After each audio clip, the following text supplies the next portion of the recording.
In a small, isolated village nestled in the mountains, there was a house on the outskirts that had long been abandoned. The locals called it the Lantern House, named after a mysterious lantern that once hung in the front window, casting a warm, flickering light at night, even when there was no one to be seen inside. Years ago, a young couple, Isabel and Marcus, moved into the house.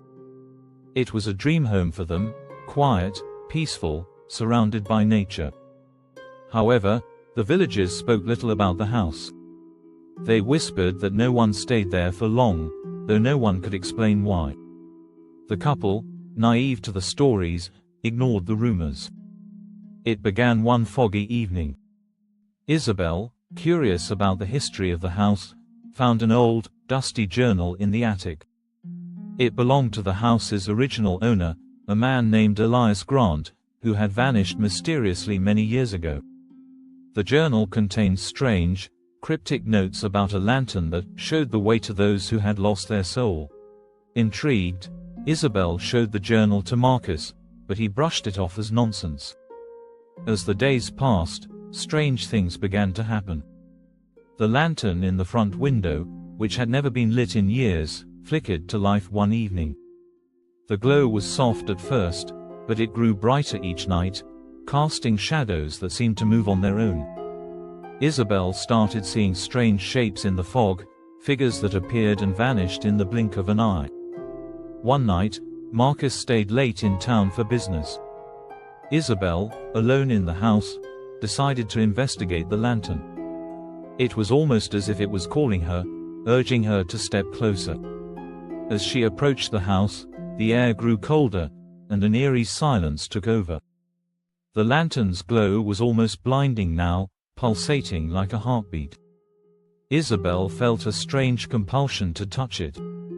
The moment her hand grazed the lantern's glass, the ground beneath her feet trembled, and the light dimmed. Suddenly, a voice whispered in her ear. "Why have you come?" Isabel spun around, but there was no one there. Her heart raced, and her breath became shallow. The fog seemed to press in around her, thickening, until she could barely see the house. She felt something cold brush against her neck, like a hand, or something worse. Terrified, Isabel ran back into the house, slamming the door behind her. The lantern went out immediately, plunging the house into darkness. But even in the blackness, she could hear a faint sound, like the scraping of old shoes against the floor.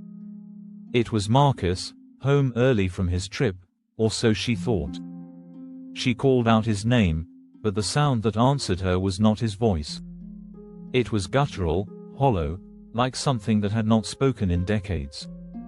The next morning, Isabel found Marcus in their bedroom, staring out the window with wide, lifeless eyes. His face was pale, as if drained of all color. He didn't respond when she called his name. His fingers were curled in an unnatural way, as if something had gripped him too tightly. Panicked, Isabel turned to the journal again, flipping through its pages until she found a passage she had missed earlier. "The lantern brings the lost souls to those who seek them. It is a beacon for the forgotten. Beware, for once touched, you will never leave." Terrified, Isabel grabbed the journal and rushed to the front window, where the lantern had once shone.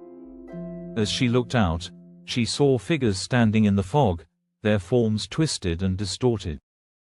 Among them was Marcus, but his eyes were hollow, and his body was stiff and unnatural. Isabel could hear the whisper again, clearer this time, "You've awakened us. Now, you must join us." With one final glance at the lantern, she knew it was too late. The fog seemed to pull her toward the window, and the figures were closing in. Desperate, she stumbled backward, but the house itself began to groan, the walls shifting and bending around her. The lantern flickered one last time before going out completely. The next morning, the village woke to find the house empty, the lantern gone, and no trace of Isabel or Marcus. Only the whispers remained, carried on the wind. And so, the lantern house stood, waiting for the next soul curious enough to approach. For in the mountains, the fog never lifted, and the light of the lantern could always be seen, beckoning those who had forgotten to remember.